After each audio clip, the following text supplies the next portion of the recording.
नमस्कार दोस्तों, आज की हमारी कहानी है माँ का रहस्य। काफी लंबे समय बाद आज पूनम अपनी माँ लक्ष्मी देवी से मिलने आ रही थी। मन ही मन दमा की बीमारी से पीड़ित अपनी बूढ़ी माँ की चिंता उसे सताती रहती थी। पर किसी कारण से पूनम अपने मायके ज्यादा नहीं आती थी, जिसकी वजह थी उसकी भाभी का रूखा व्यवहार। उसकी भाभी उसे कुछ ज्यादा पसंद नहीं करती थी, लेकिन जब स्वयं को रोकना उसके लिए कठिन हो जाता था तो सब कुछ भूल भाल कर सारी बातों पर पर्दा डालकर आ जाया करती। पूनम का मायका गुड़गांव में था और ससुराल चंडीगढ़ में। उसके मायके में उसकी माँ के अतिरिक्त उसका एक लौता भाई और भाभी थे। पूनम अपने भाई से 5 वर्ष बड़ी है। उसका एक बेटा है जिसकी उम्र 14 वर्ष है और वहीं शादी के 5 वर्ष बीत जाने पर भी उसके भाई और भाभी की कोई संतान नहीं थी। जैसे ही पूनम ने घर में प्रवेश किया तो चारों तरफ सन्नाटा पसरा हुआ था। उसकी भाभी कोमल बाहर निकल कर आई तो उसे देखते ही आंखें मटकाते हुए मुंह बना लिया। फिर फीकी सी मुस्कान के साथ नमस्ते राम राम की औपचारिकता पूरी की तो पूनम बोली, आप सब कैसे हैं? ठीक तो है ना? और भाभी माँ कहाँ हैं? दिखाई नहीं दे रही। दीदी, माँ जी तो अपने कमरे में सोई हुई हैं, कहते हुए कोमल रसोई घर में चली गई। अरे सूरज सिर पर चढ़ गया है और हमेशा जल्दी उठने वाली मेरी माँ अब तक सो रही है। बड़ी हैरानी की बात है। अपनी माँ के कमरे में आते ही पूनम बोली, माँ तबीयत तो ठीक है ना आपकी? कहते हुए पूनम ने एकटक अपनी माँ की ओर देखा। चेहरे पर केवल झुर्रियों का जाल बिछा हुआ था और हड्डियां चमड़ी से बाहर निकलने को आतुर थीं। माँ का शरीर बिल्कुल जर्जर हो गया था। कुछ वर्ष पहले तक तो माँ बुढ़ापे में भी चुस्त दुरुस्त थी। न जाने इन 4-5 वर्षों में ऐसा क्या हो गया था कि माँ बिल्कुल बूढ़ी हो गई थी। तभी लक्ष्मी देवी बेटी को देखते ही अपने निर्जीव से चेहरे पर हल्की मुस्कान बिखेरते हुए बोली, हाँ ठीक हूँ बेटी, तो सफर से थक कर आई होगी। कुछ चाय नाश्ता लिया या नहीं? लेटे लेटे ही लक्ष्मी देवी कांपते स्वर में बोली। फिर पूनम ने अपनी लेटी हुई माँ के माथे पर हाथ रखा। फिर नाड़ी की गति देखी, सब कुछ सामान्य था। अरे क्या हुआ? डॉक्टर की तरह मुझे जांच क्यों रही हो? कहते हुए लक्ष्मी देवी ने मुस्कुराने का असफल प्रयास किया।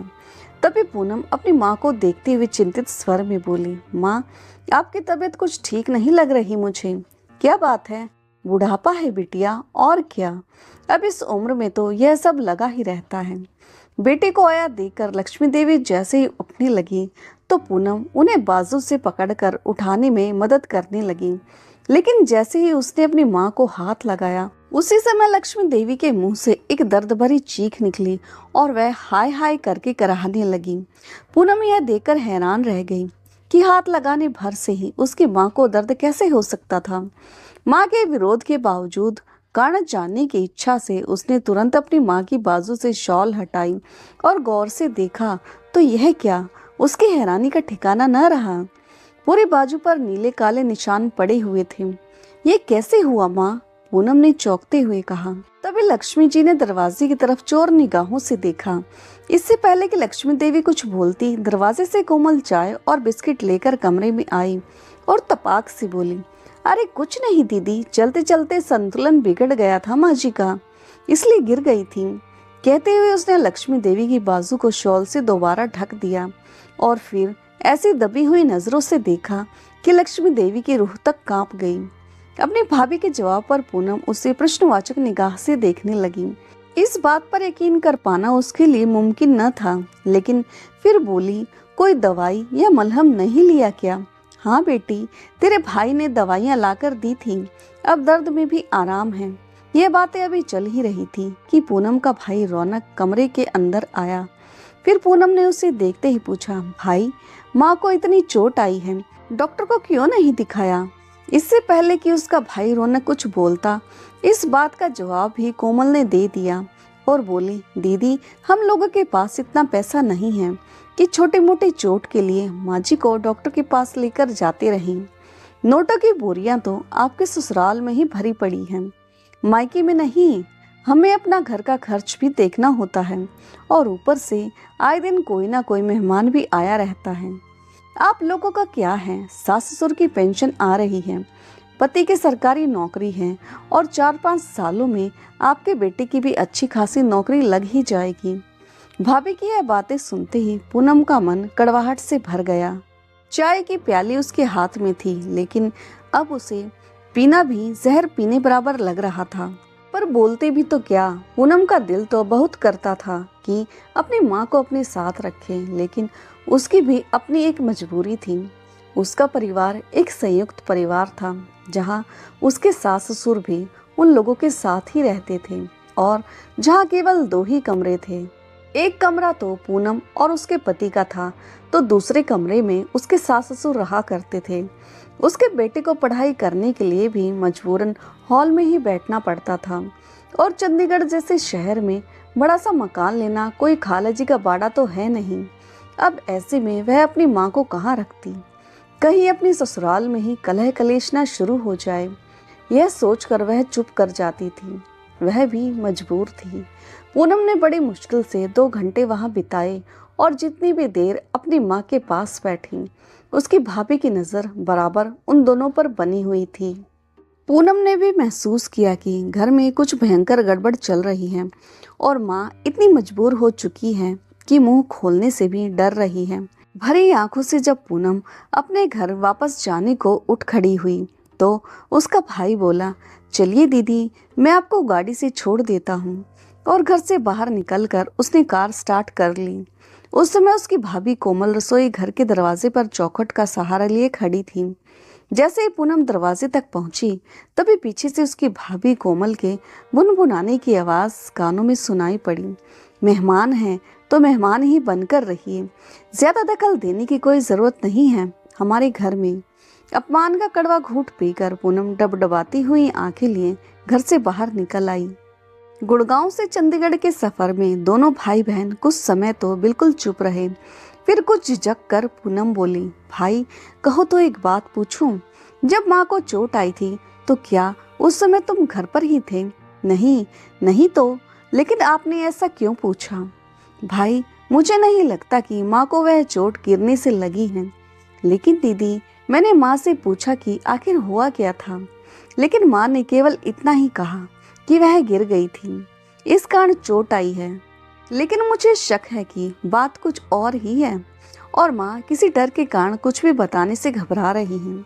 तुम्हारी पत्नी के व्यवहार से तो सब भली भांति परिचित हैं। पूनम की बात सुनकर रौनक बिगड़ते हुए बोला, दीदी अब आप बात का पतंगड़ मत बनाइए। पहले ही बड़ी मुश्किल से जिंदगी पटरी पर आई है। पहले ही सास बहू के झगड़े के कारण मैंने बहुत कुछ झेला है। आपको सब कुछ मालूम तो है कि कोमल ने छोटी सी बात पर दहेज का ऐसा झूठा केस बनवाया था कि हम लोगों को हवालात की सैर भी करनी पड़ी थी। क्या कुछ नहीं झेला मैंने पिछले कुछ वर्षों में। उन सब बातों को याद करके मैं आज भी कांप उठता हूँ। लेकिन दीदी, अब मैं सुकून की जिंदगी जीना चाहता हूँ। भाई की बात सुनकर पूनम ने उसे कुछ ना कहना ही मुनासिब समझा, लेकिन मन ही मन बहुत से विचार चल रहे थे। उधर अपने पति और ननद के घर से बाहर निकलते ही कोमल अपनी सास के कमरे में आई और लक्ष्मी देवी को बाजू से पकड़कर जोर से झटका देकर छोड़ दिया। चोट के कारण लक्ष्मी देवी के मुंह से जोर की चीख निकली। तभी कोमल रोबदार आवाज में बोली, क्यों महारानी, मेरी शिकायत करोगी अपनी बेटी से? कोमल की कड़कड़ाती हुई आवाज सुनते ही लक्ष्मी देवी की रूह तक कांप उठी। तभी आंखें बड़ी करती हुई कोमल बोली, एक बात कान खोलकर सुन ले बुढ़िया, अगर घर की बात बाहर निकली तो तुम जानती हो ना, अपने पापा से कहकर दहेज के केस में तुम्हें और तेरे परिवार को ऐसा फंसाऊंगी कि नानी याद आ जाएगी। नहीं बहू, मैंने तो किसी से कुछ भी नहीं बताया। लक्ष्मी देवी डरी सहमी सी आवाज में बोली, हाँ और बताना भी मत, नहीं तो तुम जानती ही हो। कोमल ने चेतावनी दी और फिर बोली, यह क्या आराम करने का समय है तुम्हारा? घर की साफ सफाई, झाड़ू पोछा और बर्तन पड़े हैं, यह सब कौन करेगा? तुम्हारी बेटी तो करने से रही। अब बीमारी का ढोंग करना बंद करो और जल्दी से आ जाओ। लक्ष्मी देवी भयभीत नजरों से अपनी बहू की तरफ देखने लगी। तभी कोमल मुस्कुराते हुए बोली, आती हो या फिर डंडे से तुम्हारी सेवा करूं? नहीं नहीं, मैं आती हूँ बहू। लक्ष्मी देवी अंदर तक कांप गई और हिम्मत ना होते हुए भी जल्दी जल्दी उठ खड़ी हुई और सारा काम करने में लग गई। दरअसल रौनक और कोमल का प्रेम विवाह हुआ था। दोनों एक ही कॉलेज में पढ़ा करते थे और कुछ ही मुलाकातों में दोनों ने तय कर लिया था कि वे दोनों शादी करेंगे तो केवल एक दूसरे से ही। लक्ष्मी देवी ने कुछ लोगों से जानकारी निकलवाई तो पता चला कि कोमल और उसके परिवार वाले अच्छे लोग नहीं हैं। बहुत से लोगों ने उस घर में रिश्ता न करने की सलाह दी, परंतु परिवार वालों द्वारा भरपूर विरोध किए जाने पर भी रौनक नहीं माना।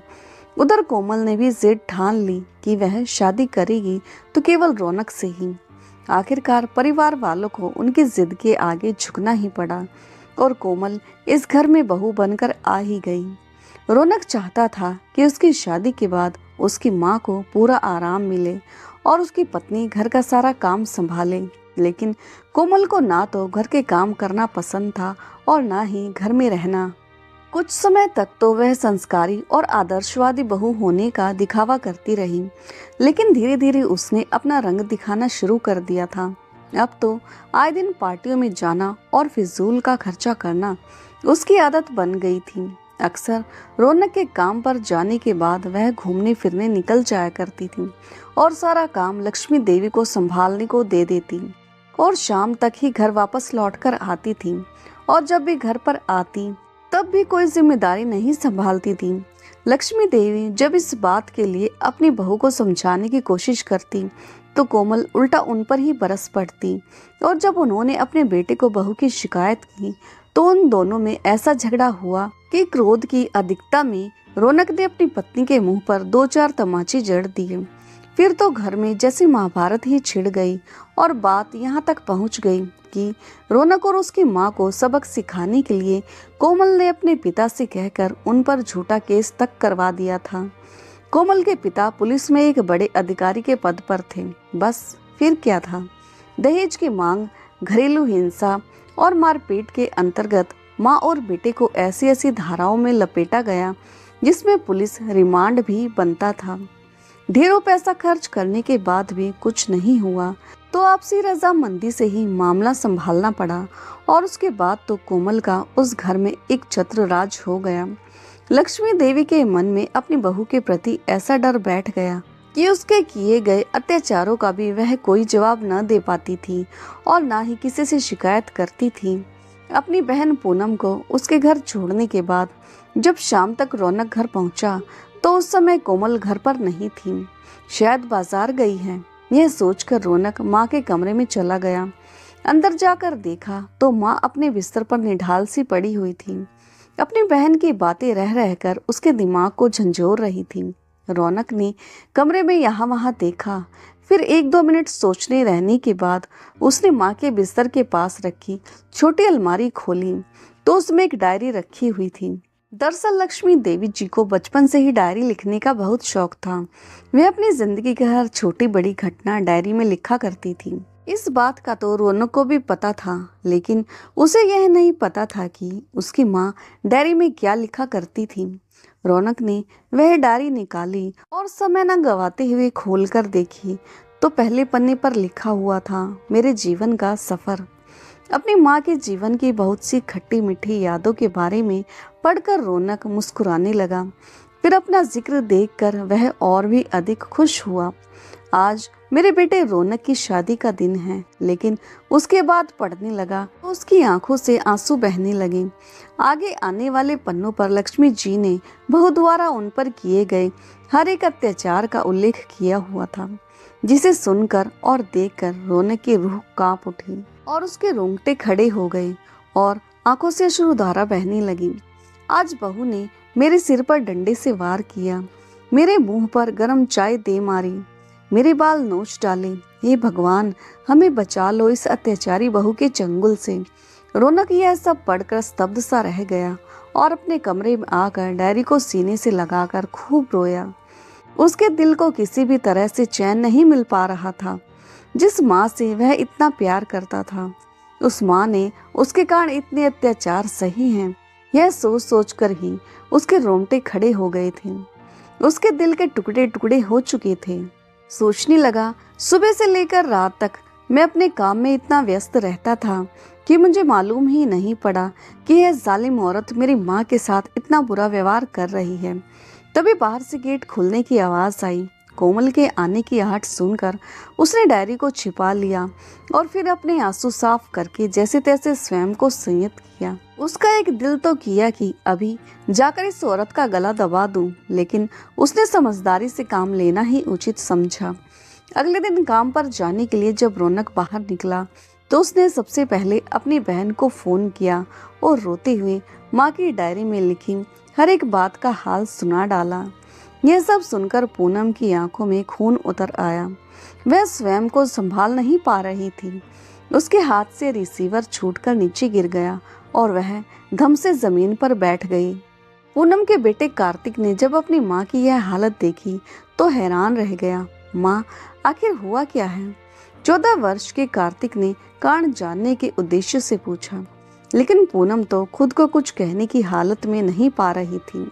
फिर थोड़ी देर बाद को संभल कर उसने अपनी माँ यानी कि कार्तिक की नानी पर होने वाले हर एक अत्याचार की बात अपने बेटे को बताई। ये बात सुनकर कार्तिक भी हैरान रह गया था। फिर बोला, माँ, इस समस्या का हल है मेरे पास, लेकिन बेटा किसी पुख्ता सबूत के बिना कुछ नहीं किया जा सकता। तुम नहीं जानते, इससे पहले भी वह तुम्हारे मामा और नानी को जेल की हवा खिला चुकी हैं। अरे माँ, आप चिंता मत करो, सारे सबूत मिल जाएंगे, बस जैसा मैं कहता हूँ वैसा करते जाओ। बेटे की बात सुनकर पूनम भी आश्वस्त हुई और उसने अपने भाई को फोन करके सारे प्लान के बारे में बताया। रौनक को अपने भांजे की बात पसंद आई और 2 दिन बाद ही पूनम अपने बेटे कार्तिक को लेकर पूरी तैयारी के साथ अपने मायके आ पहुंची। पूनम को फिर से वहां देखकर कोमल चौंक गई। क्यों दीदी, 4 दिन में ही अपनी माँ की इतनी याद आ गई कि फिर दोबारा यहाँ आ धमकी? व्यंग कसते हुए कोमल ने पूनम को तिरछी निगाहों से देखा तो पूनम बोली, वो क्या है ना भाभी, कार्तिक के पापा 2 दिनों के लिए बाहर गए हुए हैं और कार्तिक का बहुत दिल कर रहा था नानी से मिलने का, तो हम चले आए। और भाभी, इस घर में हमारा इतना हक तो बनता ही है ना? हाँ हाँ, क्यों नहीं, विकी मुस्कुराहट के साथ कोमल बोली और नजरें फेरते हुए अपने कमरे में चली गई। रात को रौनक घर लौटा तो अपनी पत्नी कोमल से बोला, कोमल, कल मेरी ऑफिस की छुट्टी है, तो क्यों ना कल हम कहीं बाहर घूमने चलें, और वैसे भी माँ का ख्याल रखने के लिए तो यहाँ दीदी है ना। कोमल को तो जैसे कोई मौका चाहिए था बाहर घूमने का। यह सुनते ही वह बहुत खुश हो गई और अगले दिन ही दोनों घर से निकल गए। पूनम और कार्तिक के पास केवल शाम तक का ही समय था। कार्तिक इंफॉर्मेशन टेक्नोलॉजी का एक दक्ष छात्र था। मामा और मामी के जाने के पश्चात उसने तुरंत अपना बैग खोला और उसमें से सारा सामान निकालने लगा। अपने प्लान के मुताबिक सीसीटीवी कैमरा लगाने की तैयारी करने लगा। तभी पूनम बोली, बेटा, मुझे तो डर लग रहा है, तुम्हारी मामी बहुत चालाक है। अगर उसे भनक भी पड़ गई कि यहाँ पर कैमरा लगा हुआ है तो सबसे पहले वह कैमरा तोड़ेगी। उसके बाद हमारी जिंदगी में वह तांडव करेगी कि हमारे पूर्वज तक कांप उठेंगे। फिर कार्तिक बोला, अरे माँ, तुम घबरा क्यों रही हो? ऐसा कुछ भी नहीं होने वाला है। किसी को पता भी नहीं चलेगा कि यहाँ पर कैमरा नाम की भी कोई चीज है, क्योंकि इसमें कोई वायर नहीं लगा हुआ है। फिर एक कैमरा निकाल कर बोला, यह देखो माँ, आपके नाखून से भी छोटा कैमरा है, नजर आने का तो सवाल ही पैदा नहीं होता, और इसका डिवाइस मैं ऐसी जगह छिपा दूंगा कि मामी को भनक तक नहीं लगेगी, और घर में जो कुछ भी हो रहा है उसकी लाइव फुटेज आपकी और मामा के मोबाइल पर आती रहेगी। इधर कार्तिक ने पूरे घर में सीसीटीवी कैमरा लगा दिए थे, तो वहीं रौनक ने भी अपनी ही जान पहचान का एक लोकल मीडिया कर्मी घर पर भेज दिया था। लोकल न्यूज वालों ने भी एक कैमरा लक्ष्मी देवी के कमरे में लगी घड़ी में फिट कर दिया था और पूनम ने वह घड़ी वापस उसी जगह पर लगा दी थी। लक्ष्मी देवी यह सारा नजारा प्रश्नवाचक निगाह से देखती जा रही थी। तभी कार्तिक बोला, नानी, हमने आपके कमरे में कैमरा लगा दिए हैं। अब मामी जो कुछ भी करेंगी कैमरा में रिकॉर्ड हो जाएगा। जल्दी ही सब कुछ अच्छा हो जाएगा नानी, आप चिंता मत करो। यह सुनकर जहां लक्ष्मी देवी आश्वस्त हो गई, वहीं पूनम की चिंता और भी बढ़ गई थी कि अगर यह बात माँ को पता चल गई तो माँ अपने पेट में ज्यादा दिन इस बात को छिपा कर नहीं रख पाएगी, और अगर ऐसा हो गया तो कयामत ही आ जाएगी। रात के समय रौनक अपनी पत्नी कोमल के साथ वापस लौटा। वे दोनों खाना बाहर से ही खाकर आए हुए थे, इसलिए आते ही कोमल अपने कमरे में सोने चली गई।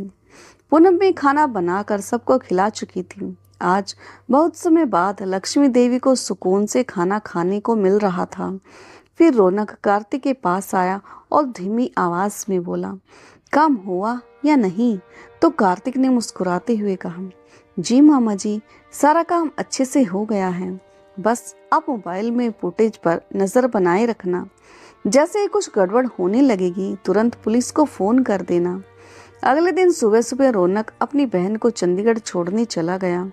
उसे वहां से वापस लौटकर आने में करीब 9 बज गए थे। रौनक घर लौटा तो कोमल बोली, आखिर आप लोगों का यहाँ पर चल क्या रहा है? हर रोज आपकी बहन यहाँ क्यों टपक पड़ती है? यह घर है, कोई धर्मशाला नहीं। तो रौनक ने कहा, यह उसका मायका है और वह जब चाहे जितने दिनों के लिए चाहे अपने मायके में आकर रह सकती है, हम उसे रोक नहीं सकते।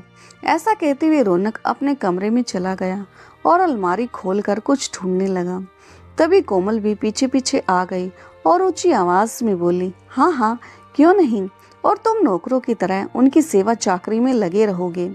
फिर रौनक परेशान होते हुए बोला, इसमें कौन सी बड़ी बात हो गई? अच्छा वह सब छोड़ो, 3-4 दिन पहले मैंने अलमारी में 1 लाख रुपए रखने के लिए दिए थे, वो मुझे मिल नहीं रहे। क्या तुमने उठाए हैं वो रुपए? रौनक ने पूछा तो कोमल बोली, हाँ वो मुझे कुछ रुपए शॉपिंग करने के लिए चाहिए थे। मैं तुमसे मांगना भूल गई थी, इसलिए ले लिए। वे सारे पैसे खर्च हो गए हैं। यह सुनते ही रौनक चौंक गया। क्या 1 लाख रुपए तुमने शॉपिंग में खर्च कर दिए? मैंने आज ही वह पैसे डीलर को देने का वायदा किया था। बिना मुझसे पूछे तुमने मेरे पैसों को हाथ भी कैसे लगाया? रौनक भड़क उठा तो कोमल गुस्से से बोली, क्या मेरा इतना भी हक नहीं है कि मैं थोड़े पैसे अपने ऊपर खर्च कर सकूं? वे थोड़े पैसे नहीं थे कोमल, पूरे 1 लाख रुपए थे।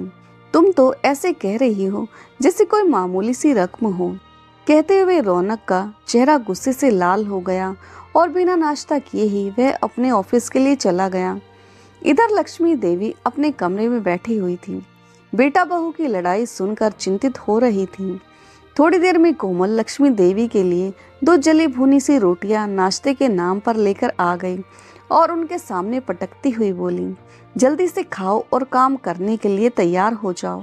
आज तुम्हारी बेटी नहीं है यहाँ जो आराम फरमाती रहोगी।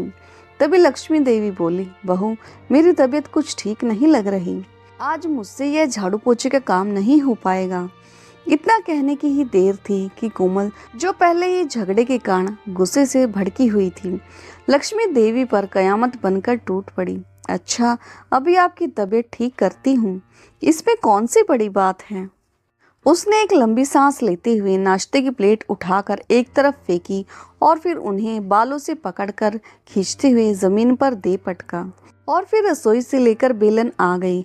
बेलन को देखते ही लक्ष्मी देवी डर के मारे जोर जोर से चिल्लाने लगी और उनकी चीख सुनकर कोमल का गुस्सा और भी 7वें आसमान पर पहुंच गया। बेलन को एक तरफ फेंकते हुए बोली, आज एक ही बार में काम खत्म किए देती हूँ, ये रोज रोज का झंझट ही खत्म।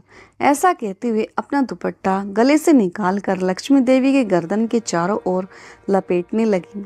तभी खुद को छुड़ाने की कोशिश करती हुई लक्ष्मी देवी आखिरकार हार कर वही गलती कर बैठी जिसका अंदेशा पूनम को पहले से ही हो गया था और चीखते हुए कहने लगी, हाँ रोज रोज का झंझट तो अब खत्म हो ही जाएगा।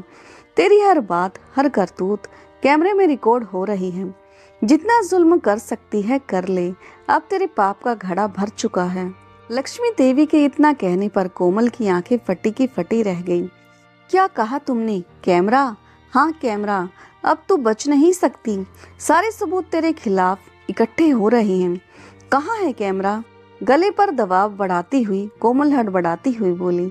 तो लक्ष्मी देवी ने सामने रखी अलमारी पर पड़े डिवाइस की ओर इशारा किया, जिसे कोमल देखकर घबरा गई। फिर बोली, अच्छा तो यह सब कारनामे करने के लिए आई थी तुम्हारी बेटी यहाँ पर, लेकिन उसकी यह चाल मैं कामयाब नहीं होने दूंगी। ऐसा कहते हुए उसने जल्दी से अपने पिता को फोन किया और आने को कहा। कैमरे का डिवाइस और सारी तारें खींचकर देखा और फिर थोड़ी ही देर में अपने इंस्पेक्टर पिता के साथ मिलकर कोमल ने सारी तारें खींचकर डिवाइस को पूरी तरह से चकनाचूर कर दिया। बाप और बेटी अपनी सफलता पर बहुत खुश हो रहे थे, लेकिन उन्हें यह मालूम नहीं था कि सारी फुटेज पहले ही रौनक के मोबाइल में रिकॉर्ड हो चुकी हैं और वहां एक कैमरा अब भी बाकी है जो कि पूरी तरह से काम कर रहा है, जिसकी जानकारी लक्ष्मी जी को भी नहीं थी। लोकल न्यूज़पेपर के फेसबुक पेज पर यह सारी की सारी घटना लाइव दिखाई जा रही थी, जो सोशल मीडिया पर आग की तरह फैल रही थी, जिसमें कोमल और उसके इंस्पेक्टर पिता की सारी हरकतें लाखों लोग देख रहे थे। क्योंकि मामला इंस्पेक्टर से जुड़ा हुआ था, इसलिए एसपी साहब को भी इस मामले पर संज्ञान लेना पड़ा। इससे पहले कि वे दोनों बाप और बेटी लक्ष्मी देवी को कुछ और हानि पहुंचा पाते, लोकल न्यूज़ रिपोर्टर और एसपी साहब की टीम के साथ रौनक वहां पहुंच चुका था। घटना स्थल पर पहुंचकर देखा कि लक्ष्मी देवी एक कोने में दुबक कर बैठी हुई थी और डर के मारे सिसकियां लिए जा रही थी। वहीं दूसरी ओर जमीन पर कहीं जली हुई रोटियां और सब्जी बिखरी हुई थी, तो कहीं प्लेट पड़ी हुई थी। एक जगह पर बेलन पड़ा हुआ था तो दूसरी जगह पर कैमरे का डिवाइस चकनाचूर हालत में पड़ा हुआ था। कमरे की हर चीज जमीन पर बिखरी हुई पड़ी थी। कोमल और उसके इंस्पेक्टर पिता को हिरासत में ले लिया गया। आज उसके खिलाफ इतने बड़े सबूत इकट्ठे हो गए थे कि जिस पिता के बल पर वह आज तक यह हरकतें करती आई थी, वह पिता भी कुछ नहीं कर सकता था। अपनी बेटी को बचाने के लिए थोड़ी ही देर में पूनम भी वहां पर पहुंच गई थी। अगले 2 घंटे में ही इस अत्याचारी बहू की सारी करतूत लगभग हर सोशल मीडिया प्लेटफॉर्म पर प्रसारित हो रही थी। अत्याचारी बहू की यह वीडियो इतनी वायरल हुई कि देश के सभी न्यूज़ चैनल ने इस खबर को चलाया। 2 दिन बाद कोमल के पिता को पुलिस की नौकरी से सस्पेंड कर दिया गया। कोमल और उसके पिता को हिरासत में लेकर कोर्ट केस चलाया गया और इस दौरान लक्ष्मी देवी का भी बयान लिया गया था। आस पड़ोस के लोगों से भी पूछताछ की गई। कुछ समय बाद जिस दिन कोर्ट का फैसला सुनाया जाना था, उस दिन सभी लोकल और नेशनल न्यूज़ चैनल्स ने इस केस को हाईलाइट किया और सभी देशवासियों की नजरें इसी केस के नतीजे पर बनी हुई थी। सभी सबूतों और बयानों के आधार पर कोर्ट का नतीजा आया तो कोमल को इस घिनौने काम के लिए उम्र कैद की सजा सुनाई गई और उसके पिता को पुलिस की नौकरी का गलत फायदा उठाने और साथ ही सबूत को मिटाने की कोशिश करने के जुर्म में 10 वर्षों की जेल की सजा सुना दी गई। इस फैसले के साथ ही सारा कोर्ट रूम तालियों की गड़गड़ाहट के साथ गूंज उठा। सभी देशवासियों ने कोर्ट के इस फैसले की सराहना की। आज कार्तिक की सूझबूझ और समझदारी ने न केवल लक्ष्मी देवी को अपनी बहू के अत्याचारों से मुक्ति मिली थी, बल्कि रौनक को भी अपनी जालिम पत्नी की गुलामी से आज़ादी मिल गई थी। इतने वर्षों से जो लक्ष्मी देवी जीना ही भूल गई थी और एक कैदी की भांति जिंदगी जीने पर मजबूर थी, आज वह भी खुली हवा में सांस ले रही थी। तो दोस्तों, आपको ये भावुक और प्रेरणादायक कहानी कैसी लगी और कहानी का कौन सा हिस्सा आपके दिल को छू गया, कमेंट करके ज़रूर बताएं। और हाँ, यदि चैनल पर नए हो तो चैनल को लाइक, सब्सक्राइब और शेयर करना ना भूलें। धन्यवाद।